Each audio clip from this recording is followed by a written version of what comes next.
When Adam thus to Eve. Fair consort, the hour of night and all things now retired to rest mind us of like repose. Since God hath set labor and rest as day and night to men successive, and the timely dew of sleep, now falling with soft slumberous weight, inclines our eyelids. Other creatures all day long rove idle unemployed, and less need rest. Man hath his daily work of body or mind appointed, which declares his dignity, and the regard of heaven on all his ways, while other animals unactive range, and of their doings God takes no account.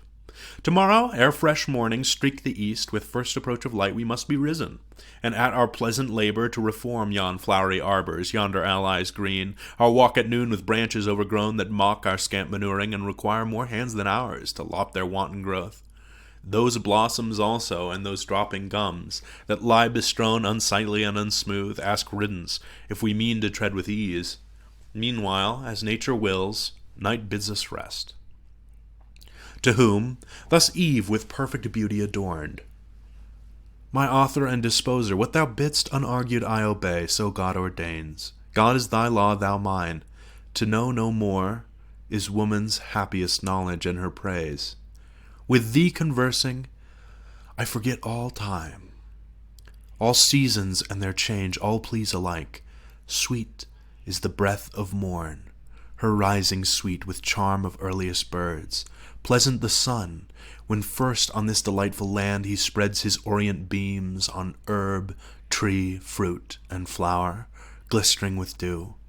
Fragrant the fertile earth after soft showers, and sweet the coming on of grateful evening mild, then silent night, with this her solemn bird, and this fair moon, and these the gems of heaven her starry train.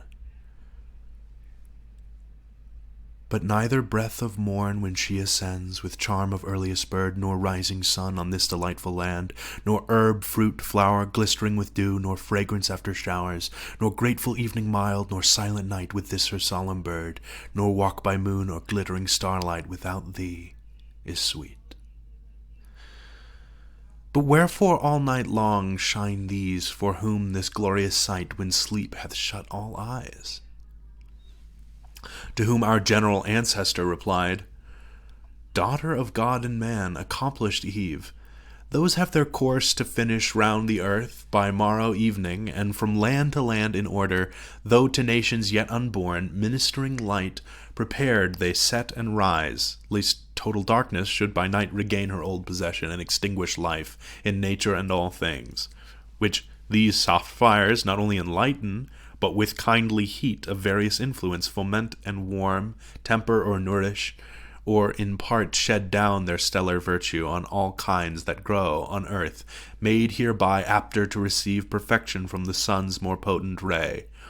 These then, though unbeheld in deep of night, shine not in vain, nor think, though men were none, that heaven would want spectators, God want praise. Millions of spiritual creatures walk the earth unseen, both when we wake and when we sleep. All these with ceaseless praise his works behold, both day and night. How often from the steep of echoing hill or thicket have we heard celestial voices to the midnight air, soul or responsive each to other's note, singing their great Creator, oft in bands while they keep watch or nightly rounding walk, with heavenly touch of instrumental sounds, in full harmonic number joined, their songs divide the night and lift our thoughts to heaven. Thus, talking hand in hand, they passed on to their blissful bower. It was a place chosen by the sovereign planter when he framed all things to man's delightful use. The roof of thickest covert was in woven shade, laurel and myrtle, and what higher grew of firm and fragrant leaf on either side, acanthus, and each odorous bushy shrub fenced up the verdant wall, each beauteous flower, iris all hues, roses and jessamine, reared high their flourished heads between, and wrought mosaic. Underfoot the violet, crocus, and hyacinth, with rich inlay, broidered the ground, more coloured than with stone of costliest emblem. Other creature here, beast, bird, insect, or worm durst enter none. Such was their awe of man. In shady bower more sacred and sequestered, though but feigned, Pan or Sylvanus never slept, nor nymph nor faunus haunted. Here in close recess with flowers, garlands, and sweet-smelling herbs, espoused Eve decked first her nuptial bed, and heavenly choirs the Hymenean sung, what day the genial angel to our sire brought her in naked beauty more adorned, more lovely than Pandora, whom the gods endowed with all their gifts. And oh, too like in sad event, when to the unwiser son of Japhet, brought by Hermes, she ensnared mankind with her fair looks to be avenged on him who had stole Jove's authentic fire. Thus at their shady lodge arrived, both stood, both turned, and under open sky adored the god that made both sky, air, earth, and heaven, which they beheld, the moon's resplendent globe and starry pole.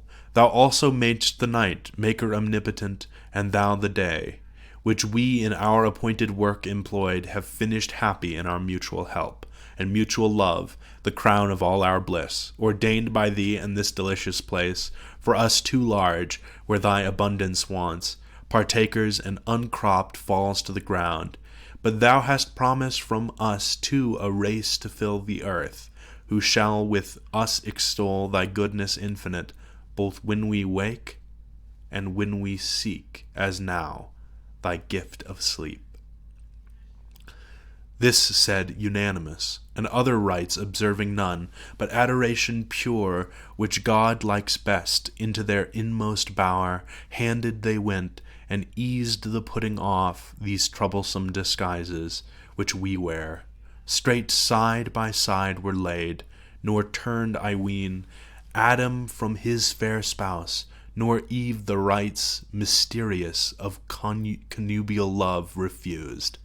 Whatever hypocrites austerely talk of purity and place and innocence, defaming as impure what God declares pure, and commands to some, leaves free to all. Our Maker bids increase. Who bids abstain but our destroyer, foe to God and man? Hail, wedded love, mysterious law, true source of human offspring, sole propriety. In paradise of all things common else, by thee adulterous lust was driven from men. Among the bestial herds to range by thee, founded in reason, loyal, just, and pure, relations dear, and all the charities of father, son, and brother first were known. Far be it that I should write thee sin or blame, or think thee unbefitting holiest place, perpetual fountain of domestic sweets, whose bed is undefiled and chaste pronounced, present or past, as saints and patriarchs used here, love his golden shafts employs.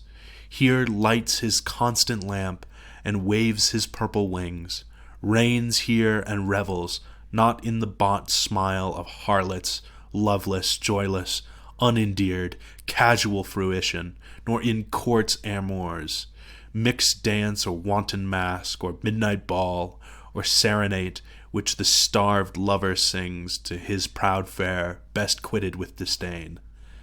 These lulled by nightingales embracing slept, and on their naked limbs the flowery roof showered roses, which the morn repaired. Sleep on, blessed pair, and oh, yet happiest if ye seek no happier state, and know to know no more.